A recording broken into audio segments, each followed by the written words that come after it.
আমার নাম সাকিবুল মোল্লা, আমি আসছি সোনারপুর থেকে। আমি দাদার কাছ থেকে এসিটা সেট আপ করিয়েছি খুব কম বাজেটে।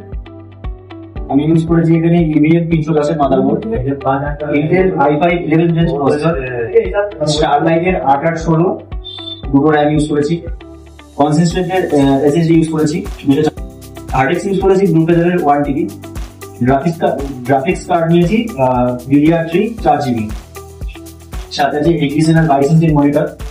আর এই সেটআপটা নিয়েছি, সাথে আমি ফ্রি পেয়েছি উইন্ডোজ 11 এক্সএস এর ডঙ্গেল, ওয়াইফাই ডঙ্গেল, সাথে আছে অ্যান্টিভাইরাস, আর আছে অ্যাক্সেস বক্স। আর মাউস প্যাডটা দেখতে পাচ্ছেন কত সুন্দর, মাউস প্যাডটা ফ্রি। দাদার এখানে এসে আমাকে খুব ভালো লেগেছে, দাদাদের ব্যবহার, দাদারা যেভাবে তোমাকে বুঝিয়ে দেবে জিনিসগুলো, যদি না বুঝতে পারো দাদা তোমাদের জানিয়ে দেবে, ঠিক আছে। দাদাদের ব্যবহার খুব ভালো লেগেছে। আর দাদারা হাতে করে পুরো সেটআপ তোমার সামনে সেটিং করে দেবে, কোনো প্রবলেম হবে না। তো আমাকে খুব ভালো লেগেছে এখানে এসে। আমি চাইবো তোমরাও আসো, এখান থেকে নিয়ে যাও, খুব কমে পাবো।